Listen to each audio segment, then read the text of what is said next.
TV 방송에서도 소개된 안젤리나 졸리처럼 특정 유전자의 돌연변이가 있는 유전성 유방암을 제외하곤 유방암이 생긴 원인은 아직 명확하게 밝혀지지 않고 있는데요. 주위에 유방암 걸린 분들의 공통점이 있습니다. 그것은 오랜 시간 동안 많이 참아왔던 성격이라고 합니다. 그래서 스트레스가 가장 유력한 유방암의 원인이 될 수 있으니 화를 참지 말고 잘 푸는 것도 예방법인 것 같습니다. 이 영상 보시는 아들, 딸, 남편분들은 혹시나 엄마에게 또는 아내에게 지금 유방암의 원인을 제공하고 있지 않나 생각해보는 시간 되시길 바랍니다.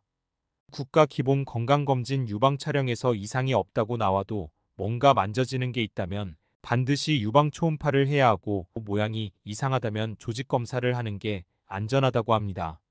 혹시 가슴에 만져지는 멍울이 있으신가요? 혹시 유두분비물이 발견되거나 특히 불그스름하게 나온 적이 있으신가요?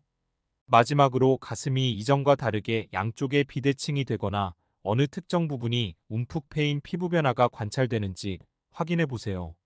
방금 말씀드린 세 가지는 한 번쯤 들어본 적 있는 유방암의 전조 증상입니다. 하지만 저렇게 세 가지 증상이 나타난다면 이미 1기에서 2기쯤 진행된 상태일 수 있습니다. 그 이상 가면 무조건 항암 치료 또는 가슴을 없애는 수술을 해야 합니다.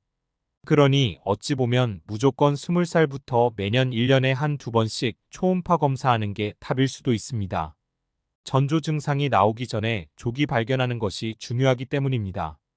멍울 만져지는 것 없고 가족 중에 유방암 환자가 없는 20대인데도 초음파에서 암덩어리가 발견되었고 항암 치료까지 안 가고 모두 제거하여 완치된 경우도 있었습니다.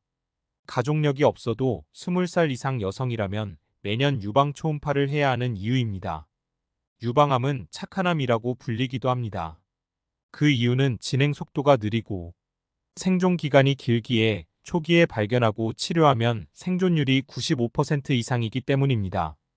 하지만 수술을 하게 되면 겉으로 결과가 드러나 보이는 유방절제술로 인해 여성들이 우울증에 빠지기도 하고 암을 치료하는 과정에서 탈모, 구토, 시력 저하 등 갑작스러운 변화로 소가리를 하게 되는 가슴 아픈 암입니다. 또한 암을 극복했다 하더라도 암세포의 전이와 재발 때문에 암세포가 천천히 성장하는 특징을 가진 유방암은 10년이 지나도 안심할 수 없습니다. 치료 성적이 좋다는 것은 그만큼 유방암 환자로 살아가는 기간이 길다는 뜻이기도 합니다. 당뇨나 고혈압처럼 암 재발 여부를 평생 점검해야 하는 만성질환이기 때문입니다. 유방암을 이겨낸 사람들의 이야기를 들으면서 그 식습관을 따라한다면 예방과 치료도 할 수 있습니다. 폭발적 시청률을 기록했던 MBN의 청기누설이라는 TV 프로그램에 소개되었던 유방암 환자의 음식을 통한 치료 사례를 소개하니 평상시 꾸준히 섭취하여 건강에 도움되시길 바랍니다. 영상 내용은 청기누설일의 책의 내용을 근거로 설명드립니다.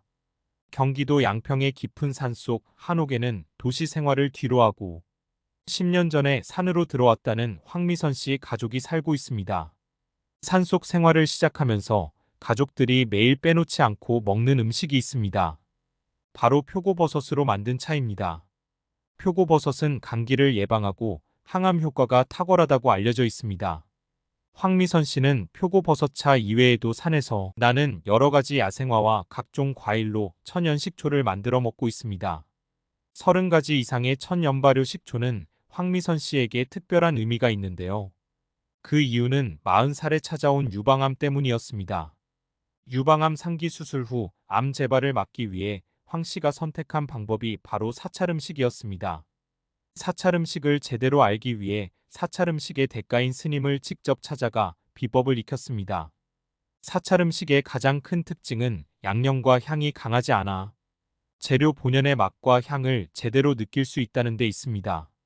황미선 씨는 저온 창고에 봄부터 가을까지 직접 가꾼 자연 식재료들을 모아 보관하고 있는데 그 중에서도 황 씨가 가장 아끼는 것이 표고버섯이며 그 중에서도 봄에 제일 먼저 나와 표고버섯 중 가장 으뜸으로 친다는 화구입니다. 또 크기가 큰 표고버섯은 음식을 만들 때 육수로 씁니다. 이것은 인공 조미료 없이도 음식의 맛을 살려줍니다. 그렇다면 실제 사찰에서 버섯은 어떤 용도로 쓰일까요? 선재 스님은 황미선 씨처럼 조미료나 양념을 표고버섯으로 많이 쓴다고 말하면서 표고버섯이 양념 역할을 해주기 때문에 빻아서 찌개나 국을 끓일 때 넣기도 한다고 합니다. 그러면 유방암 극복을 위한 사찰 보양식 버섯 영양탕을 만드는 법을 알려드리겠습니다. 사찰 보양식 버섯 영양탕 만들기. 각종 버섯과 채소들을 먹기 좋은 크기로 썰어낸다. 재료를 냄비에 넣고 볶는다. 이때 기름 대신 육수를 쓴다. 육수 만드는 법. 생수에 하루 전에 표고버섯과 다시마를 담근다. 하루가 지나면 진하게 육수가 우러나온다. 야채를 볶을 때 요리를 할 때 기름 대신 이 육수를 사용한다. 표고와 서기, 송이 등 각종 버섯과 파프리카를 채 썬 뒤 달군 냄비에 살짝 볶아서 만드는 버섯 영양탕입니다. 특히 황미선 씨만의 비법은 기름이 아닌 육수인데요. 채소로 우려낸 채소로 볶는 것입니다. 기름을 적게 쓰고 담백한 맛을 내기 위해 미선 씨가 사용한다는 표고버섯 다시마 육수입니다. 식재료 본연의 맛을 살리고 조리법을 단순화시킨 맛이야말로 황미선 씨의 건강을 지켜주는 사찰 음식의 가장 큰 특징입니다. 이렇게 황미선 씨가 만든 버섯 영양탕의 재료는 버섯과 채소뿐이지만 암 환자는 물론이고 고혈압 환자들의 혈관 개선에도 좋은 음식입니다. 강한 양념을 쓰지 않아 다소 밋밋할 것 같지만 알고 보면 5가지 맛과 색이 모두 들어있는 것이 사찰 음식의 매력입니다. 내 몸 안에 자연의 음식이 들어왔을 때에는 모든 게 치료되고 예방이 되지만 그 외에는 내가 만들지 않은 음식 외에는 믿을 수가 없습니다. 그런데 거기에 가장 가까운 것이 바로 사찰 음식이에요. 황미선 씨의 말을 끝으로 오늘 영상 마칩니다.